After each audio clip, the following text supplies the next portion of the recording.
Good morning children, welcome back to English class. In today's session we will be discussing about tenses. You have direct speech and indirect speech children. If you want to understand them clearly, you must have an idea about tenses.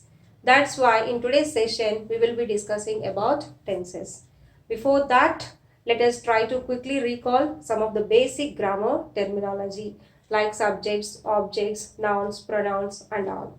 Okay, so firstly tell me, what is the subject in any sentence? Children, noun or pronoun can be used as a subject. What are nouns? Nouns are names of persons, places, animals or things. What are pronouns? Pronouns are the words which we use instead of nouns. So, a noun or pronoun can be used as a subject. A subject is the person, place or thing that performs any action. Understood children? That is called as subject. What I told you, subject can be noun or pronoun. I have written few sentences on the board. Let us see. First one is what? Leela wrote a song. Leela wrote a song. See here, Leela. It's a noun, right? Leela is a noun. Proper noun. Okay. So, Leela, is she performing any action? Yes. She did something. What she did? She wrote a song. That means here, noun is doing something. Noun is performing an action. That's why this is called as subject. Understood children? This is called as subject. Subject is a person, place or thing that performs any action. Understood? Coming to the object, it's like quite opposite. Here also a noun or pronoun can be an object. Noun or pronoun can be an object. So here song also. Song means it's a noun, common noun, right? And here this object, this receives the action. So here noun or pronoun receives the action, then that is called as object. If performing, so here both, in both the cases, they are nouns or pronouns only. If performing action, we say as subject. If receiving the action, we call it as an object. Understood children? So here song, it was written by somebody. It was written by Leela. So song was receiving the action. So that's why it was done by her. So that's why here song is called as a object. So here it is called as object. Understood children? This one subject. Subject performs the action. Object receives the action. Clear? So you must have an idea about subject and object. Next, main thing, important one, like heart of the sentence, verb. Okay, so there is main relationship with these verbs for tenses. How can you determine the tense of any sentence? By observing the verb. So tenses means what children? Tense means what? We say it as time. Tense means time. Okay, by observing the tenses only, we can say exactly when that action was taken place. For example, if you see this one, Leela wrote a song. Wrote. We know the three forms, right? We have three main tenses. What are they? Present tense, past tense and future tense, right? We have three tenses. So, what are the three forms for wrote? Write, wrote, written. Right? Write, wrote, written. These are the three forms, right? So, wrote is in past tense. Wrote is in past tense. This action was already done. Okay, we don't know the exact time, but it was already completed, finished. Okay. Next, tell me in this sentence, can you identify the subject, object and verb? So here I is subject. I, pronoun. Here it is what, children? It's a pronoun. Here it is noun. Leela is a noun. But I is pronoun. So here subject is what? I. I ate an apple. So here also action is there, right? I did something. What I did? I ate. That was the action done by me. So here I is subject and apple, which is a noun. Apple is a noun, right? And so this is object. Again, ate, verb, which is in past tense. What are the three forms of ate? Eat, ate, eaten. So ate is in past tense. Eat, ate, eaten. Right? Next one. She is writing homework. She is writing homework. So here also what is subject? She. She, which is a pronoun. Which is a pronoun. She is doing something. What is she doing? She is writing homework. So homework was receiving action. That's why homework is object. Again, homework is also noun, children. So what I told you, subjects and objects both can be noun or pronoun. Subjects performs the actions, objects receives the actions. That's it. Okay. And by depending upon the verb, we can determine the tense of a sentence. Understood, children? One more thing, just one more quick refresh. You must have an idea about persons, right? So what are the main pronouns we have? I, we, you, he, she, it, they. So many times I told you this one. We have three persons and we treat them as singular and plural. First person singular, I. First person plural, we.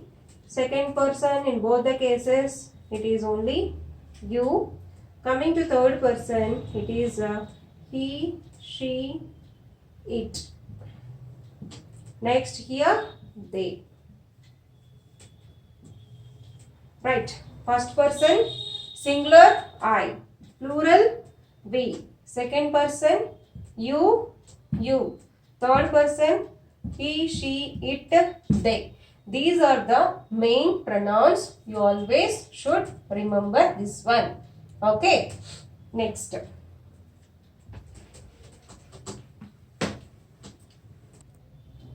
We have three main tenses, right? Past tense, present tense, future tense. Past tense indicates about the actions which were already completed. So that maybe at any time, maybe yesterday, 10 days back or 10 years back or centuries ago, whatever it is, everything comes under past only. That can be represented in past tense. Coming to the present tense means today, at this point of time. What is happening? We can say that one in present tense. Coming to the future tense, it's going to be happened. Maybe tomorrow, after 2 years or after centuries. Whatever it is, we say or we need to express those actions in future tense. You all know that one, right? Okay. See here, to make them very simpler, to make them very clear, these three sentences are further divided into 4 types. Each and every tense was further divided into 4 tenses. So we have total 12 tenses. 3 4s are 12. We have total 12 tenses, right?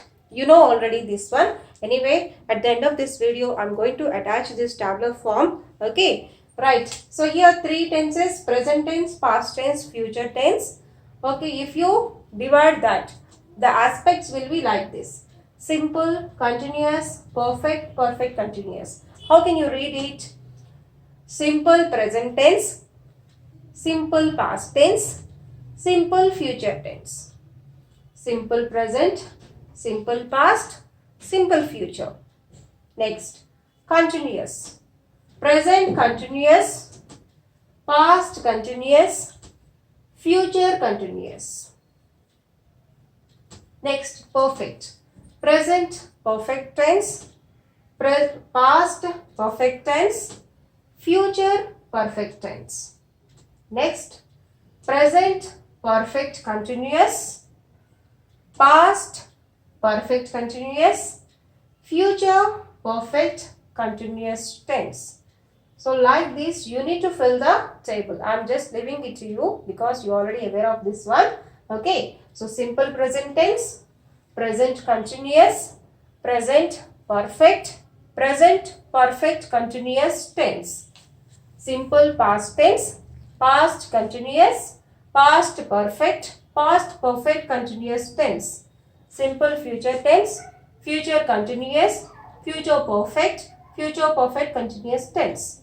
Right, children? So now we are going to see each and every tense structure.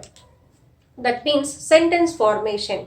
For example, if you take simple present tense, how the sentences can be formed by using simple present tense. So that represents the structure, formula we learn. Later, we'll discuss about the situations. Okay, so where are the exact incidents? Okay, at what time we need to use simple present tense, when and where exactly we need to use simple present tense. Like that, for each and every tense we discuss the structure and the exact usage. Okay, this is the structure of simple present tense, children. Okay, subject plus verb, okay, plus object. So this verb must be in V1 form. V1 means, you know that, right? Present tense. Okay, subject plus verb plus object. Okay, that means verb must be in present tense.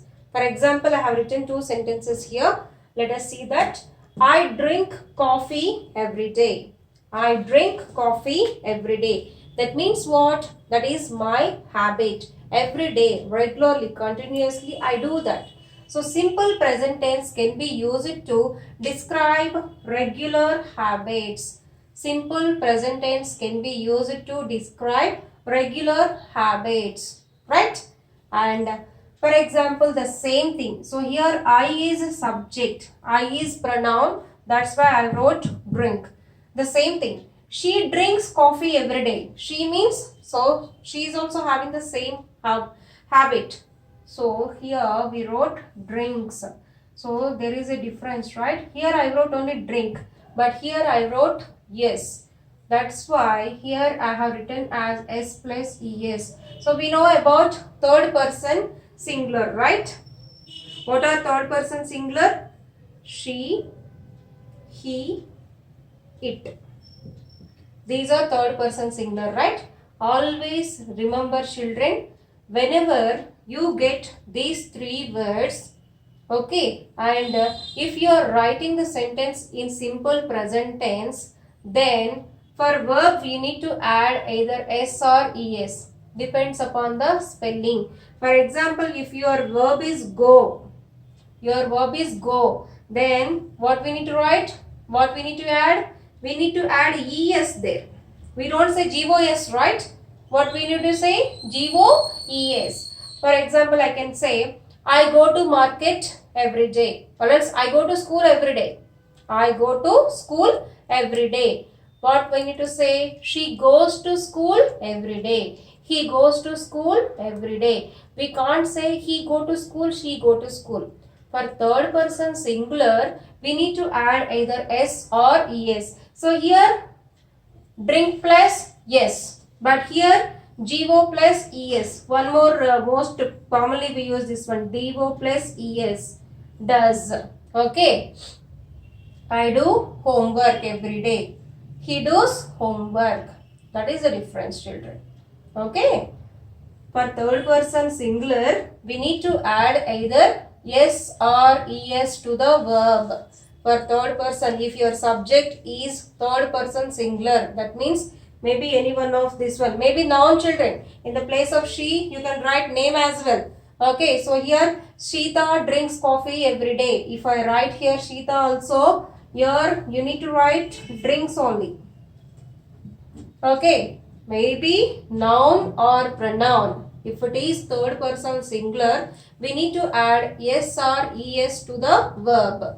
So here, so I subject, this one, right? I subject. Next, we have the verb drink. Okay, next coffee object. So what is this? Coffee. Like this, subject plus verb plus object. This is in simple present tense. This is used to represent about regular habits. Understood, children? Next one. The same simple present tense can be used for describing about facts.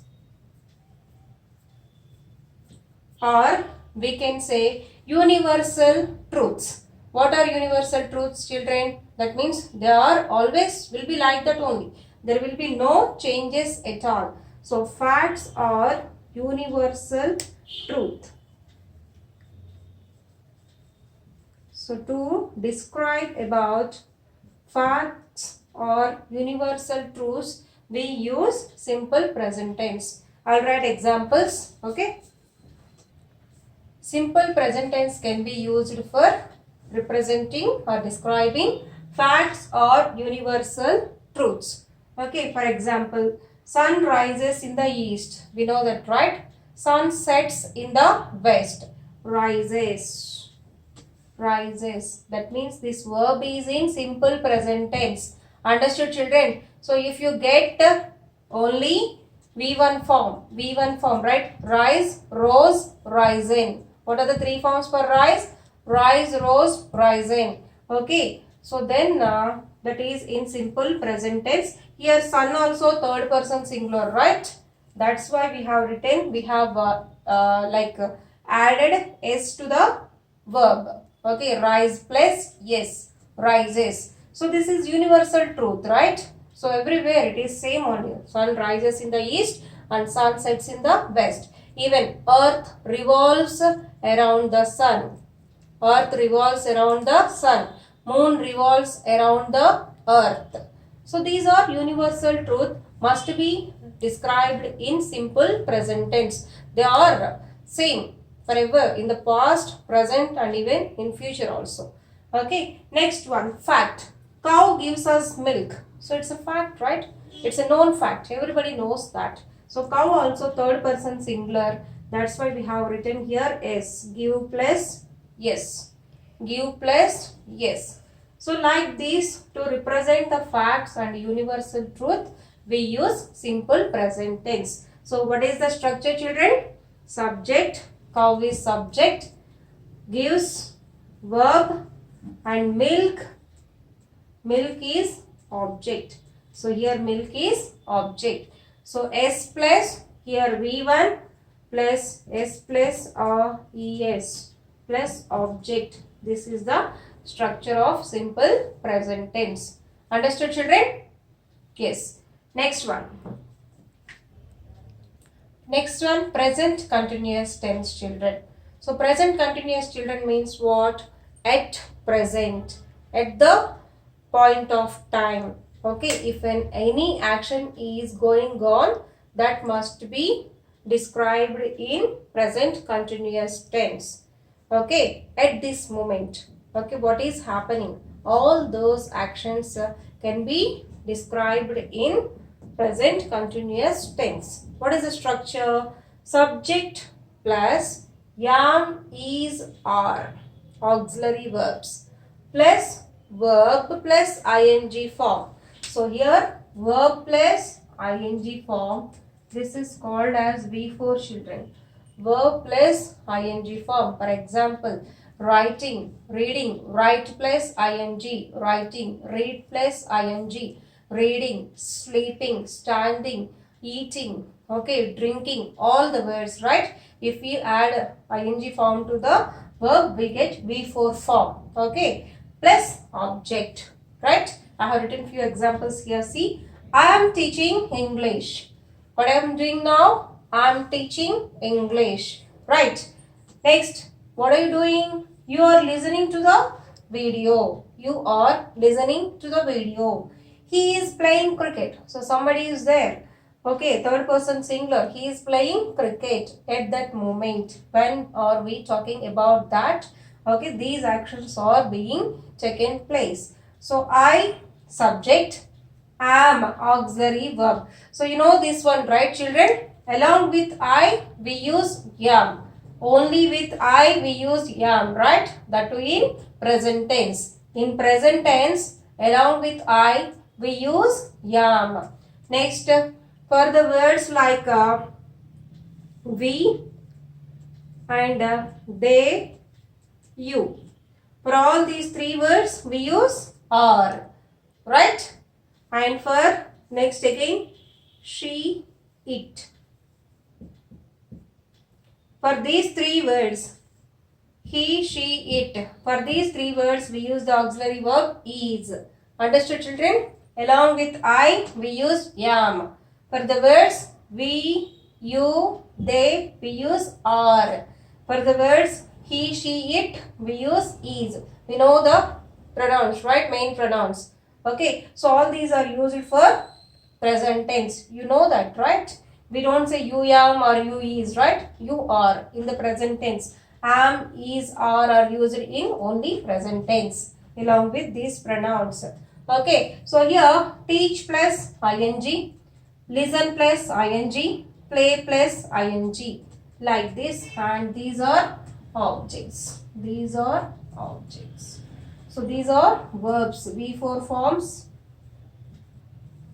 So to represent about the actions which are going on now. This is one use, children. There is one more use also. Okay, I will tell you about that. Next one, to represent about temporary activities or about changes.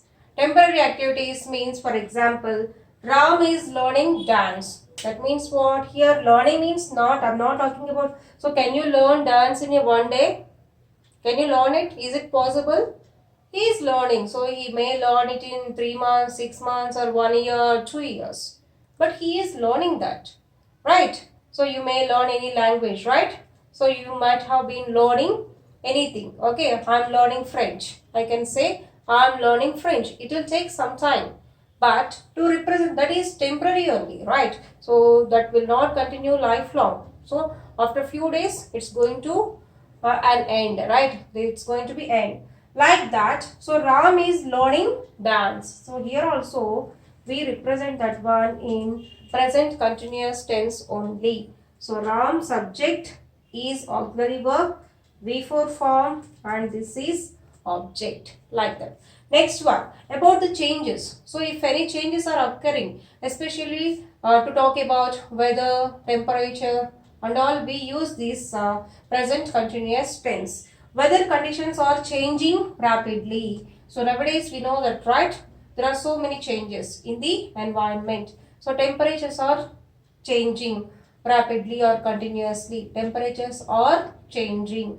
Okay, temperatures are increasing, like that. So to represent all these, we use present continuous tense. Understood, children? So that's all for today. In the next session, we'll discuss about the remaining tenses. Thank you.